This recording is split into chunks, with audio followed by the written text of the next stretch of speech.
the treatment of disorders to get you to a normal baseline? And then how do you enhance it? What's the next level? How can you push the boundaries of human experience? And I think that's a lot of what biohacking is today.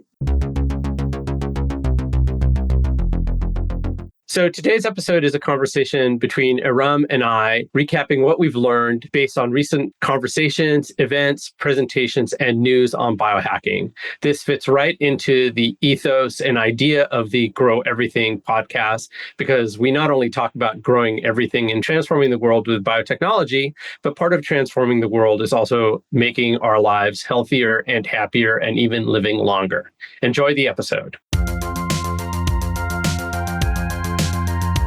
Hey, Ram, what's going on? Oh, so much. Like I was mentioning in the last episode, we've been bopping around New York City, meeting all sorts of people who flew in from afar. Some of it was about biotechnology. Other events were about climate and sustainability. But there were like 3 or 4 events about biohacking. Biohacking. Okay, for our listeners who don't know what biohacking is, why don't you define what it is? Yeah, so there's several schools of thought on what biohacking is. I'd say there's old school, new school, the wellness school, the geneticist school, but I will give 2. One is the Oxford definition for biohacking, which is a bit gnarly. Oxford Dictionary has a definition of biohacking. Yes, it does. Okay, I can't wait to hear this. And just like other Oxford Dictionary definitions about biotechnology, it is pretty wild. So the definition is biohacking is the activity of exploiting genetic material experimentally without regard to accepted ethical standards or for criminal purposes. Okay, so that's garage, biotech, or biopunk. Yeah. Oh, you'll have to explain that to us soon too, what that means, because that sounds exciting. On the other side of the spectrum, there's the newer term for biohacking, which is more, let's say, diplomatic. And this comes from Forbes. The Forbes definition of biohacking is that biohacking is a term used to describe various tips and tricks for enhancing the body's ability to function at peak performance and maybe even extend one's lifespan. So it has nothing to do with genetic modification at all. Yeah, that is an all-encompassing definition. It could be something as simple as strict dieting or an intense workout regimen, if that is what is helpful for biohacking. 2 extreme definitions. But Karl, what do you know about biohacking? You and I have had some conversations about it. I feel like I know a fair amount, and we'll get into more recent biohacking, but I think what I would like to do is just start off by talking about cyberpunk a little bit and how cyberpunk relates to biohacking, even though I think biohacking predates cyberpunk by many centuries. But cyberpunk was a science fiction genre that emerged in the 1980s. And the seminal book of the cyberpunk genre is Neuromancer, which invented the term cyberspace. But it's also a biohacker book. The main character in the book gets a new liver and kidney because his liver and kidney were damaged from drug use, I think. But that new liver and kidney had a price attached to it. And that price was a neurotoxin sac that would kill him if he didn't complete the hack or the heist that was at the center of the novel, because the book is a heist novel. And that book not only talks about the use of biotech on this guy's body, but it also talks about cloning extinct animals. It mentions a future conglomerate, which is Mitsubishi Genentech. Way before that happened today, Genentech is part of Roche. And that kind of biohacking shows up in a lot of the initial William Gibson novels, the Sprawl trilogy and then the Bridge trilogy, which also has these nanoassemblers, which sound a lot like some of the things that were being talked about at the DARPA meeting I mentioned a couple of episodes ago. But more recently, I got into the whole biohacking world by listening to Dave Asprey, who has had a podcast for a really long time. I think I knew about biohacking before because I'd paid attention to people talking about people taking supplements. And then really the person who's brought it to the forefront more recently is Brian Johnson, who you saw recently at a Design New York meetup. Do you want to talk about that a little bit? Yeah. So I would put Brian Johnson in the Forbes definition camp where he's really looking towards wellness. But I mean, let's be clear, his whole motto is don't die. He's really taking this to a level where he wants to stop aging altogether. which I can imagine is extremely challenging, but there's several steps that he's taken. So he has a very strict food regimen. He eats very specific meals. He has the same meal every day, which he says he loves, but I don't think my personality would like that because I just love different foods. Variety is the spice of life to me. So there's that. And he showed us pictures of his food. And again, I would say spice is really important to me. Like even heat, none of that was really in those pictures. But then, of course, very intense workout schedule. There was also his supplement stack. He spoke a lot about how a lot of our food supply is dirty. Speaking of forever chemicals and microplastics that could be pervasive in our food system. That's something that I think we should look into. I don't want to just say that without our own deep research, but I know that it's been a big topic, especially when we went through Climate Week to talk about how our food supply is at risk. So that was interesting. He has a few products that he's also pitching. And his claim is that he's done a lot of research on what are the most important vitamins and minerals and chemicals that our body needs to perform optimally and promote longevity. He has formulated a few things.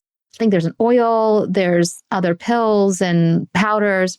He has certified that they are from very clean sources that have been tested for microplastics and that you can trust his products because his claims that he's not making a lot of money from it. He's just doing it for his own philanthropic endeavors to help humanity. So that was interesting. There were so many people there, Karl. I was definitely the oldest person because this event was hosted by DeSci NYC. So a lot of people in the crypto space, a lot of people that are studying neuroscience in college attended. And Brian Johnson, I mean, he's got a lot of notoriety just being a very public figure. And I don't want to talk too much about him, but the one big thing that he's done that people are like, oh, that's the guy, is when people ask me, oh, who's Brian Johnson? I'm like, oh, you might recall him that he did a blood transfusion with his 17-year-old son to get his blood as a longevity treatment. And they're like, oh, yeah, blood boy. He has a blood boy. And so that was interesting to see that there was such an interest. There is a movement. So it is the Don't Die movement. And that, I mean, besides Brian Johnson bringing a lot of thought into the space, people are following him. I don't think it's a bad thing that he's thinking of ways to expand human life. I don't know about the forever case, but hey, look, if we can add more life to our years, if it's something that we want and can do, I really appreciate that. Brian's also famous. He's been very open about this. He or his team have attended Symbio Beta in the past. He had a fund called the OS Fund that had invested in a number of biotech companies. I think they were investors, early investors in Ginkgo Bioworks, who we've mentioned many times on this podcast. And I think what you notice on his YouTube channel is a lot of his workouts, how strict he is. And he's very open about this. So all of this stuff is tracked. You can go online and look at it. There's a whole Reddit forum dedicated to him. But people have been experimenting on their bodies forever. People have been trying to expand their brain space since Roman times. And there is this whole thought that anybody who works out or thinks about their diet is actually a cyborg. I've always thought if you go and you work out, you're definitely a cyborg because you're trying to make your body look or feel a certain way. Every time I think of cyborg, I think of Terminator or having some type of electronics involved. Yeah, I think the broader definition is intentional body manipulation. Yeah. I think we should look that up to confirm, but that's always been Karl's impression of if you're a weightlifter, you're definitely a cyborg. I would love to know more about what was going on in the Roman times, if you can expand upon that. There was an article, The History of Nootropics, and nootropics is also related to biohacking. Nootropics are substances that boost memory, creativity, motivation.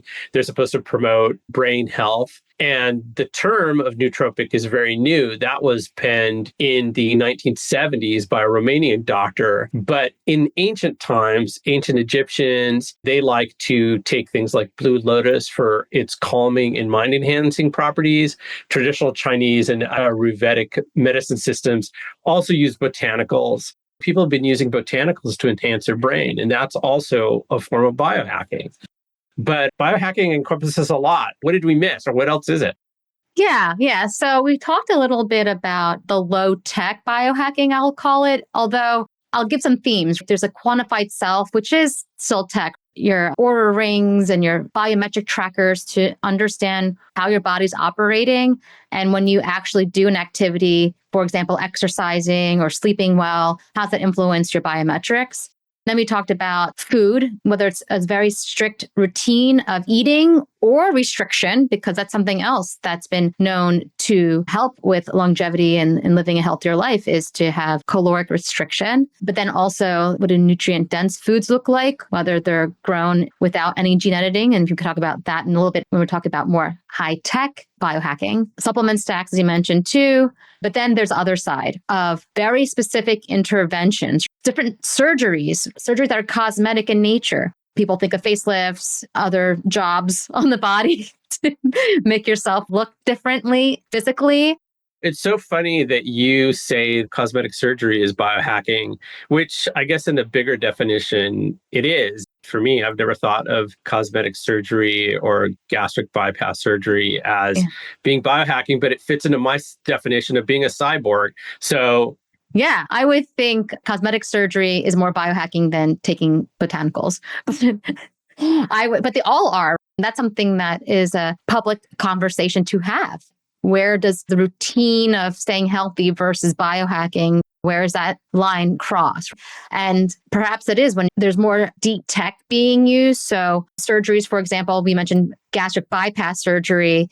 So you're really just creating a small pouch from your stomach and connecting it to a newly created pouch directly into the small intestine. So that's how gastric bypass works. But it's like, okay, you're going under the knife. So that's the big thing. But then we're like, okay, going into cells. Brian Johnson admitted that he had gone down to Honduras to get a mini cell treatment, which is a reversible gene therapy.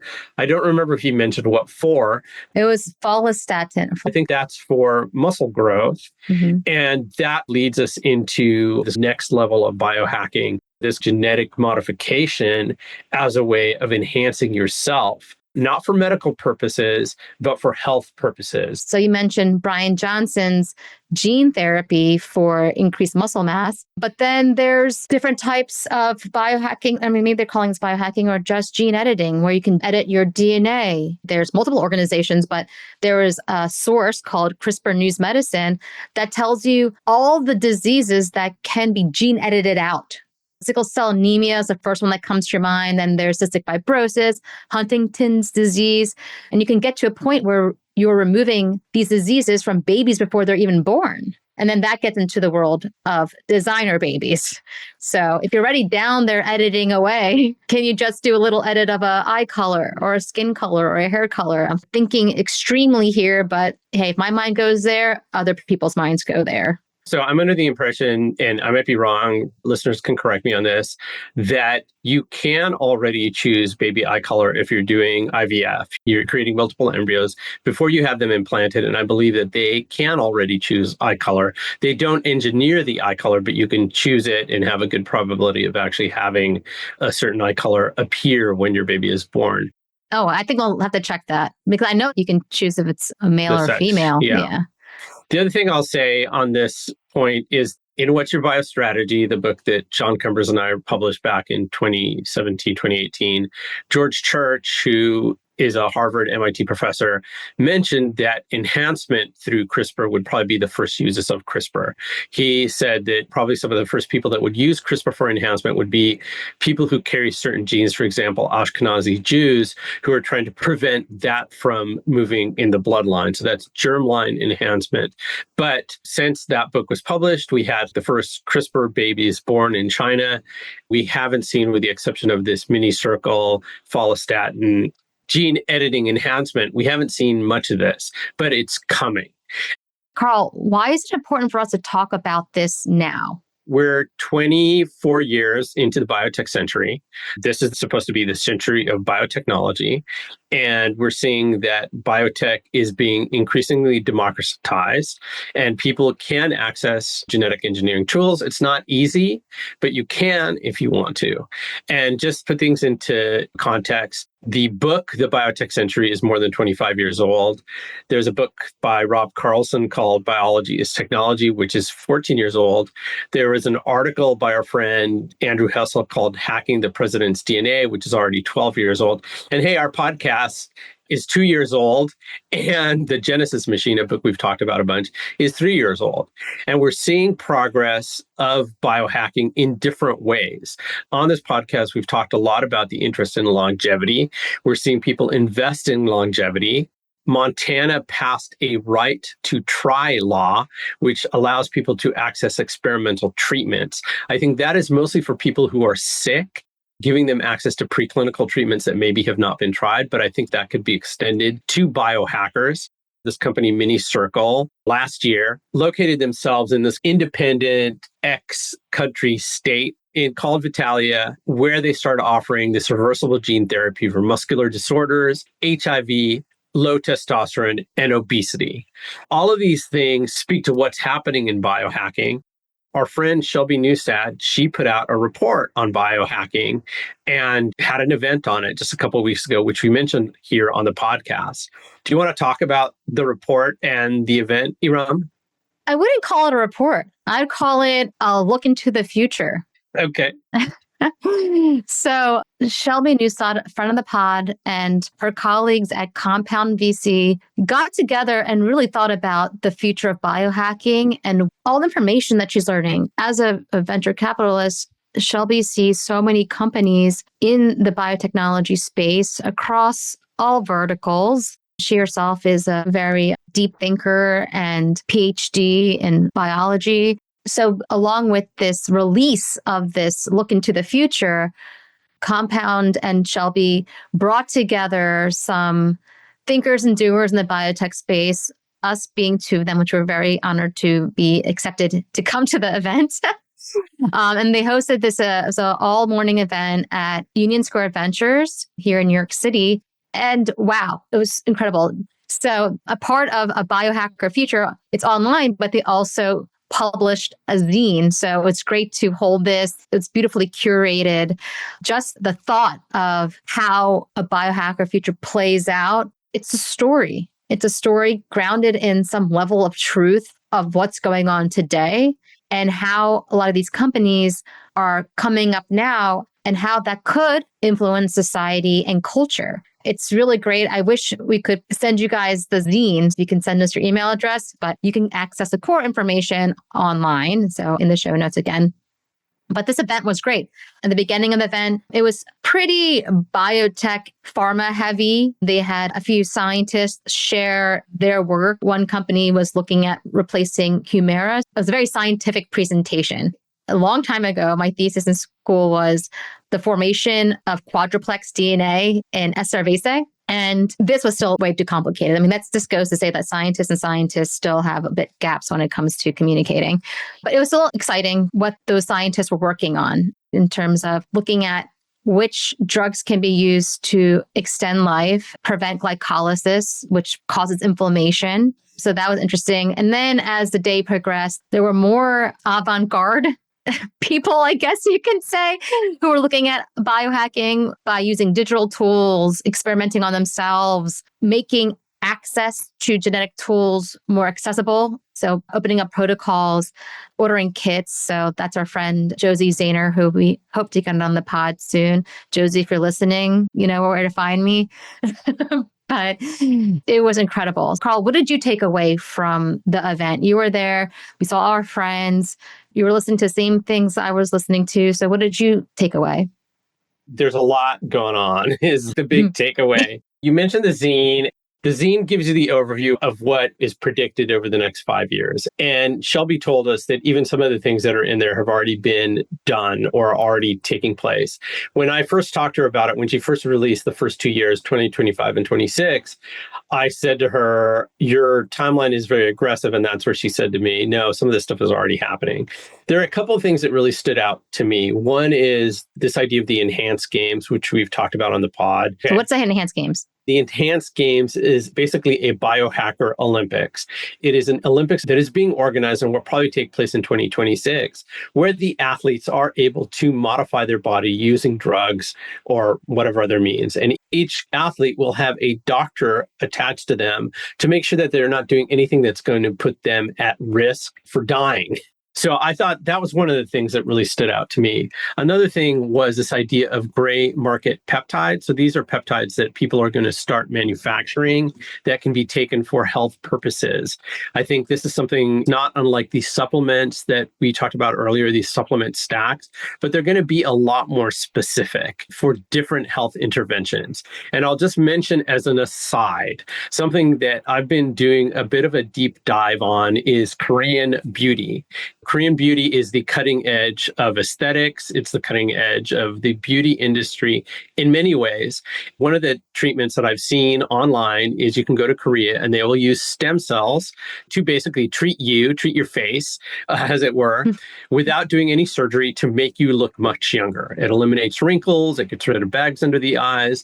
I saw that and I was like, sign me up. I'm ready. How fast did they see results? I think you see results in weeks. It's not like a day kind of thing, but they do all sorts of treatments where you're going to see results in a couple of days. They basically beat the hell out of your skin, your facial skin, and probably your scalp too, but you will see results. And we're talking about the compound event. There are two guys towards the end of the event from HairDAO, and they talked about how both of them have regrown their hair. One of them using compounds that are available medically, and they have this whole cohort of people that they work with online, and they've been taking compounds that are already approved for different uses, using them off-label, and then they've got a tool where they're able to measure hair growth. One of the guys had a hair transplant. I don't know if he went to India or if he went to Turkey or if he did that here domestically, but that is something else that people do. They go offshore for medical tourism. And one of the things that Shelby talks about in the report is the growth of biohacker tourism. She specifically mentions Dubai, Mexico City, and Honduras as places where people will go to get these kinds of biohacker treatments. I'm all about that because that fits into my cyberpunk aesthetic.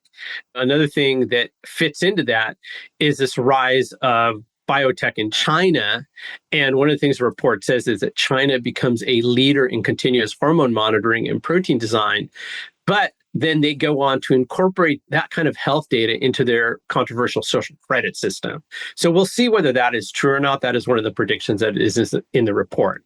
I'm sorry, Rem, you were going to say something about medical tourism. Yeah. So you said that Shelby mentioned some of these things are already happening and that medical tourism thing is happening. So you mentioned Honduras, there in Vitalia.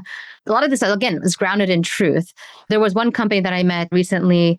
Their company is based on medical tourism, and they've created a benefits program for companies to offer their employees access to medical tourism. So that if they need something that costs a lot of money in the United States, they have options to go to different countries. And so what this company does is vet the doctors, vet the clinical practices in different parts of the world so that it's, okay, this is a verified place to get the treatment that you're looking for. So with airfare and a place to stay and the cost of treatment, it's a fraction of what you would pay in the United States. And so that is a company that's looking to grow. I can put a link to them in the show notes. I think it's World Class Health, but I'll add it. It's very interesting. Yeah, and I'll just say medical tourism is not that new. I mean, people have been going abroad for a long time to get medical treatments because medical treatments in the United States are very expensive. I know that as a Panamanian, I don't know if our listeners know that I'm Panamanian as well, but there's a Johns Hopkins clinic in Panama. I've traveled a lot to Panama. When I lived down there, I would go to the doctor and the healthcare was as good as it is in the United States.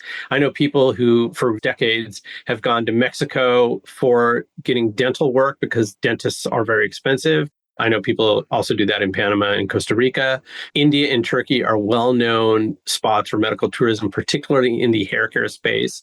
I have met guys who have gone to Turkey to get hair transplants, and they say when they come back on the airplane, so when you get a hair transplant, apparently you lose all your hair or a lot of it. So they make you put on a bandana. You get on the airplane, there's like 10 or 15 other dudes who are all wearing bandanas, and you all just give each other the look because you're all in the know. You know why you went to Turkey. turkey, and in a couple of weeks, you will have your full head of hair.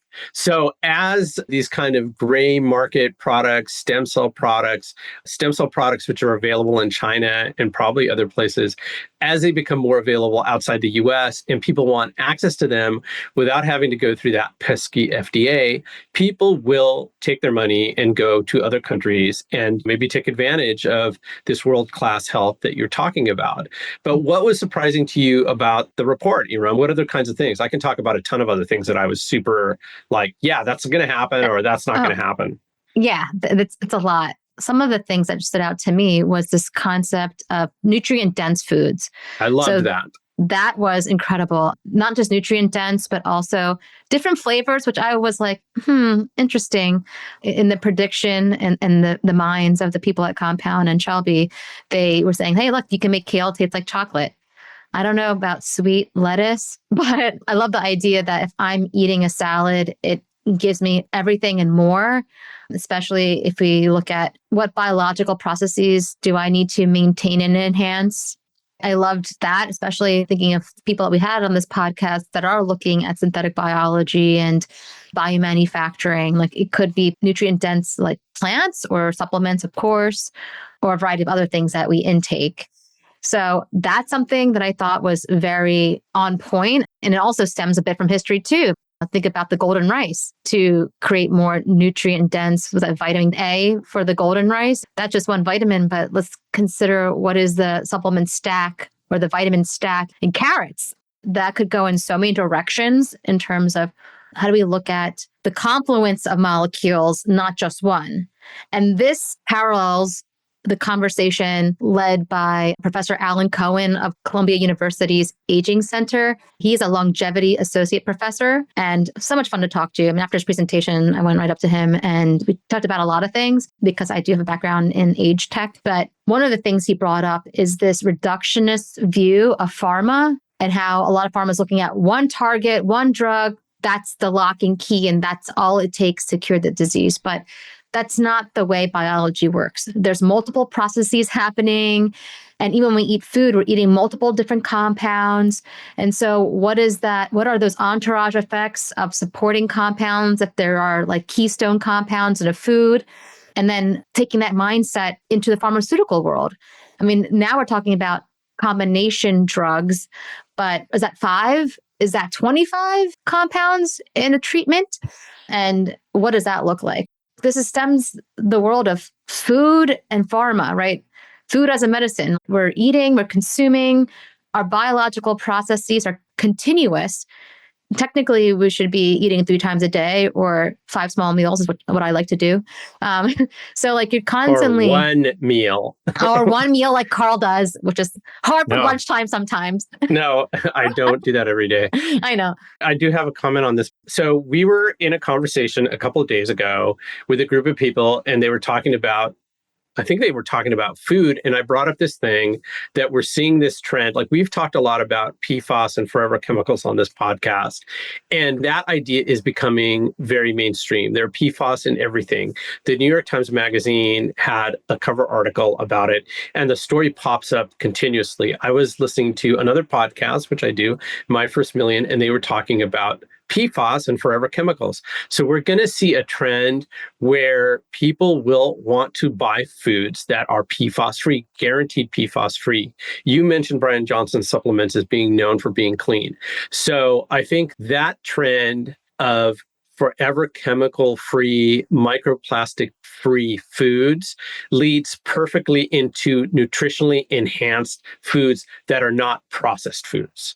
So I think it's going to be super exciting to see all those kinds of foods evolve and appear. And one of the things that we know in talking to our clients at big CPG is among the things they're most interested in is functional ingredients that will differentiate their products from other products that are on the market. And many of those functional ingredients will come from growing everything from biotechnology. Yeah, absolutely. So even in the mainstream, they were talking about forever chemicals and the processed food, which I think the word processed is misunderstood. You can have processed nutrient dense food, which is vitamins that come in pill form, or you can have processed food that's made with yellow 40 or all these petrochemical frankenfood type of things that never get moldy for like 60 years. That's why they're in the bunkers. But like Twinkies, I don't even know if people know what that is. Twinkies are or spongy dessert with cream inside. Anyway, that lasts forever and that are lasts delicious forever. Yeah. every 5 or 10 years. Yes, Unless yes, you're a kid. yes. But these chemicals and these foods that I would eat Little Debbie, and sorry to call brands out, but they had all sorts of chemicals. And those chemicals, how do they influence our mood and our biology? So I was saying in the Daily Show, one of the anchors, their whole segment was about how Americans are very violent and temperamental, and they're showing footage of people going crazy at McDonald's because like they didn't get a ketchup or something like that, and people overreacting. They also went overseas and asked people what their impression was of Americans, and like they're loud, they're angry. Unfortunately, there's a lot of gun violence. It's scary in America. People are unhinged. And it's like, how does processed food and food made with a lot of dense chemicals or petro-derived chemicals influence our mental health? Now, that's a big thing.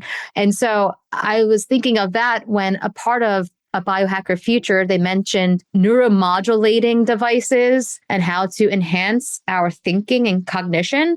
Between the eating cleaner food, the PFAS free, the microplastics free food, the nutrient dense food, and then having neuromodulation on top of it, will we just become a very calm, healthy, fit species? Our mental health is key to our physical health. And if we get our mental health right, is that a huge key to unlock longevity? Because Yeah. we're calmer, we're less stressed. So that removes the risk of heart disease or heart attacks or suicide, things that really affect our society. I could speak to the United States because this is where I was born and raised, but I see that the stuff that we put in our bodies does influence our behavior. And I could tell between my friends that eat the chemically processed foods. They're more in the middle of the grocery store.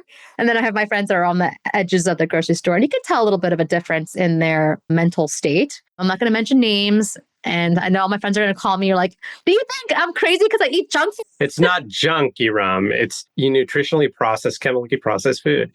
Look, I think I'm glad you brought up these devices because we are living in an age where there is a number of wearables, and the things that you can do with wearables is increasing every day. And they range from the very medical wearables like pacemaker to the much more common blood monitors for people with diabetes, the insulin pumps that they wear that are incredible tools, to the Apple Watch, the smartwatch, the Whoop that you've got on your wrist that's tracking your life without having to do the medical interventions, which you mentioned earlier, where maybe people are doing a blood test that is really giving you a picture of your health. And personally, I've got a spreadsheet that I've been tracking for more than 10 years. So I know what my blood looks like when I'm healthy and when I'm not. I've got a family that has a history of high cholesterol, specifically triglyceridemia. So I'm constantly paying attention to that. And then on this supplement stack, I'm one of the people who takes metformin, which is a diabetes drug that's available as a generic. I take it to help with my blood sugar, even though blood sugar is not an issue that I have, but it is something that people in the longevity space take. But one of the things that really got me excited about Shelby's report, Compound's report, is this idea of wearables getting better and better, providing better data, being used for clinical trials. And I think Michael Fisher talked about that when we interviewed him about DSI New York. What I'm really excited about, you're talking about neurological enhancements. I love that. I just want the sleep enhancers. I'm a lifelong insomniac. I have the worst sleep in the world. I get up twice in the night, can't go back to sleep. I probably should be one of those people who goes to bed at 8 and then gets up at 10 and works for a couple of hours and then gets up again at 4. But I love the REM sleep enhancers, and I can't wait for those to come along. And I will be the first one to try them out. You have to join the sleep DAO. I should join the sleep DAO. My doctor, even when I asked her about it lately, she's like, why don't you get an Oura Ring? And it's so funny because then Josie Zahner said, what did she say? The Oura Ring isn't going to help you live longer or something like that. Oh, yeah. Oh yeah, something. I think so. I have it in my cart. I was looking into it. I'm like, okay, you know what? I'll do it because I've been through different trackers. I had the Apple Watch between charging it and then I accidentally dropped it and shattered. And I'm like, oh, like that hurt. It's a big cost. Actually, it was a birthday gift. And then I tried the Whoop, but then I also lost that. Oh my God, Erum, no tracker for you until it's implanted.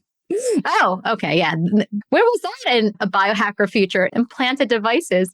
But no, yeah, maybe. But I think the Aura Ring would be a good one because the sleep DAO, and for those of you who don't know what we're talking about, a DAO is a decentralized autonomous organization and it's really democratizing health experiments or studies so that if you have a specific, I don't want to say disorder, I feel like that's not how you say it, but you're not, for in Karl's case, not sleep enabled. I don't know. I'm trying to be PC here, but I don't know. I feel like disorder is not nice to say. I don't know why. I don't want it canceled. But like, so you can just enter these DAOs and participate. And then for your participation, you get tokens. And then when that data is used to create some type of intervention or it's licensed out, then you would also receive that value because your token will increase in value. Anyway, I'll put a link to the DAO in the show notes. I think our friend Michael Fisher would appreciate it. He has his own company called the Science Validation Network that has a bunch of DAOs that look at all sorts of things, microbiome related experiments and how you connect your Aura Ring, share that information with like-minded people and also get rewarded for your participation. So it's a very interesting model for science. I love it. I'm a big fan, as you know. So yeah, definitely sleeped out. But then you can kick it up. So once you get your sleep in order, then you can get there's these different devices. Again, when the founders came to DeSci NYC, created, I think they called it the Halo, which is a device that enables lucid dreaming. So you just wear it at night and then between REM sleep or in wake state, you can have a lucid dream where you control your dreams. Again, the treatment of disorders to get you to a normal baseline. And then how do you enhance it? What's the next level? What's the experience? How can you push the boundaries of human experience? And I think that's a lot of what biohacking is today, not just about being healthy, but it's about going above and beyond. Like, can we swim underwater for like 2 days? I don't know, without coming up for air. That's bizarre. How can you hack our systems to be able to breathe in the water? We did millions and millions of years ago when we were underwater. I think that was before we were bipeds. Yeah. Yes, exactly. When we were amphibians. So anyway, that's the deep thought there is how do we push the levels of human biology and then ultimately live longer? If you can live longer, what does that look like? So we're definitely going to be keeping an eye on this. I am personally for my own health. I've been doing my own exploration into interventions outside the normal insurance, annual doctor visit, and then you get insights that you could have figured out by yourself. I was actually looking up, can I just go to Quest Diagnostics and get a blood test? And you can just go get blood test yourself. Well, I mean, I know it's a little bit more pricey, but you know what? I don't need to go to a doctor necessarily. So anyway, longevity, we're definitely going to share some links in the show notes as references, but I'm glad that you shared some of your biohacking, Karl, and would love for us to continue talking about this in a follow-up episode. But anything else about longevity you want to share? So just to be clear, I'm a biohacker light in that, yes, I do intermittent fasting, which is something that has been shown over and over again to be healthy and works for longevity. It's been scientifically proven that restricting your diet is healthy and a lot of good things happen the longer you go. Good hormones are triggered, you get apoptosis, a lot of bad cells are flushed out of your system. And then the twice yearly blood tests and the metformin and my own supplement stack. So that's Karl, the biohacker, and the gym rat. So those are like the things that I do. But we should talk about downsides as well. We've mentioned the Genesis machine in this episode. We mentioned it in other episodes. It's a book by Amy Webb, the futurist, along with our friend, synthetic biologist Andrew Hessel. One of the fascinating parts of that book is where they have different scenarios of the future. And one of the scenarios is what happens when many people are able to live much longer. What does that do to the retirement system? What does it do to careers when people who are older remain in those careers and they still feel young? And I think it's a fascinating part of the book because it also makes this prediction that the big cosmetic companies, L'Oreal and Estee Lauder, the two biggest in the world, end up being behind a lot of the investments that not only help people appear younger, but live longer. this wasn't talked about in the Genesis machine, but we've seen the use of the GLP-1 drugs, the Ozempic, the Wegovy's of the world. And we've seen that those drugs have multiple effects, and they were originally designed for treating diabetes, but people are taking them cosmetically to lose weight. And they're finding that they have neuroprotective, cardiac protective effects. So it's interesting to think about what happens when more people live longer. And I think it's important for us to all be cognizant of these things. Other downsides, I'll just mention one and then I'll let you talk about it, Erum. I think this idea of, well, maybe I'll do two. This idea of N of one experimentation, like biohackers today, yes, you can go and download a stack of vitamins. But when we start getting into like gene therapies, who is going to be out there to stop people from changing their genome and enhancing their bodies if they can go offshore and find a doctor who will do it for them? And when we have cohorts of people that do that, then it's worth tracking it like as if it were a clinical trial, which is something that the compound report talks about. But we're going to have people who have these one-off experiences and who will report it. And then maybe other people will do it, but maybe other people won't because it could be very risky. You mentioned Joe Zaner. Josie did CRISPR on herself many years ago. I don't think it had any effect on her.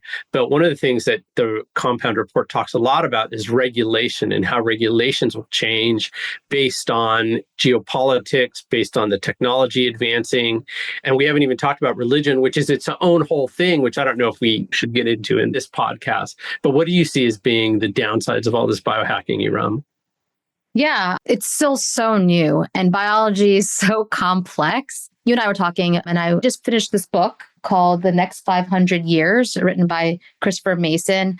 And it's about engineering life to reach new worlds. They talk about gene editing a lot because we'll need to have a boost to survive in outer space.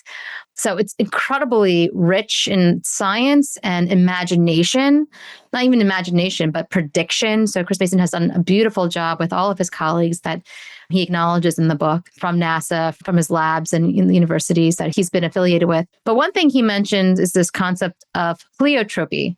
And pleiotropy is the idea that one gene has many functions. So if you turn off a gene because it's causing some type of disorder, you might be compromising a healthy bioprocess at the same time that could then malfunction. So again, this comes to the world of systems biology, thinking holistically, because we mentioned that the purview of a lot of pharmaceutical companies to date, I mean, now they're being a little bit more open to it, is just looking at one target, one drug. But that's not necessarily the whole story.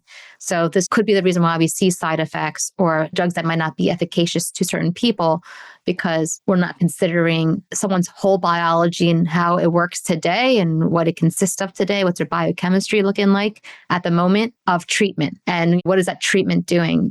I think it's really complicated, thorny problem.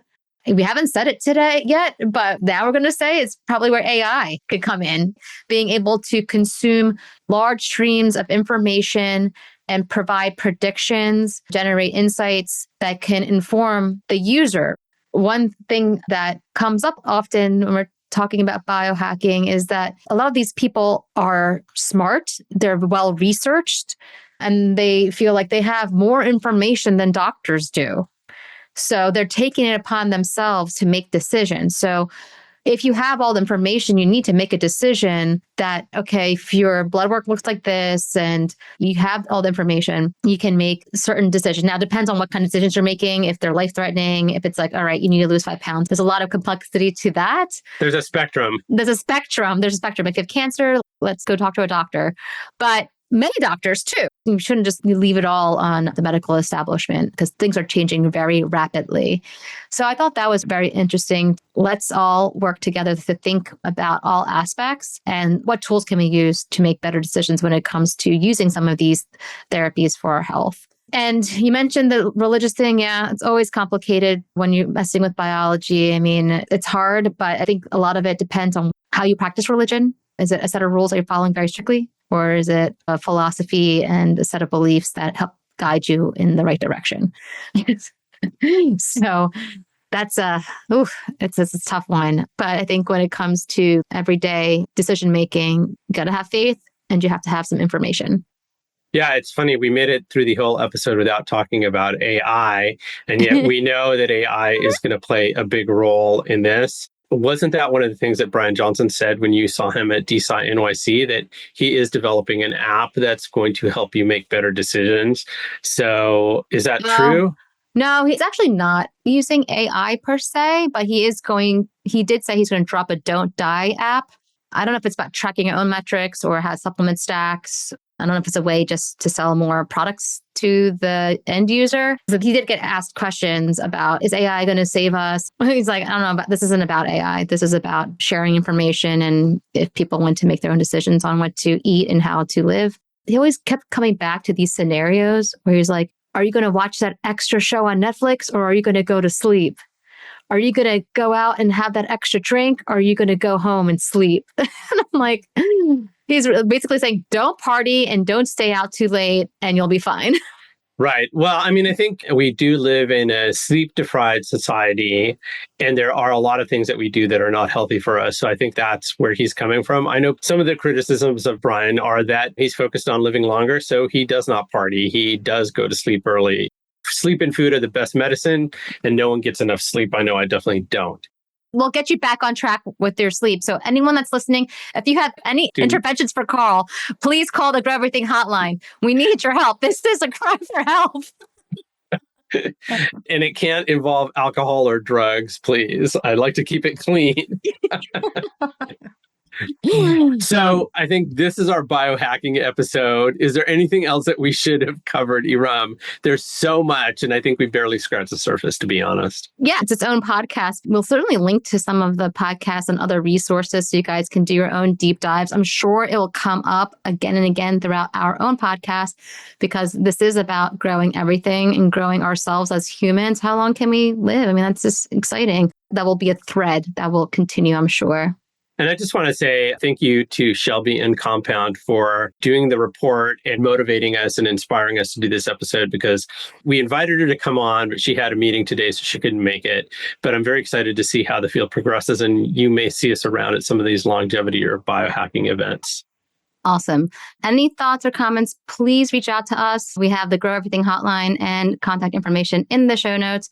We welcome you to join our Patreon. Hi. A quick shout out to our sponsor, Messaging Lab, the force multiplier for biotech. Your biotech company is making the world a better place. You know that, we know that. But does the world?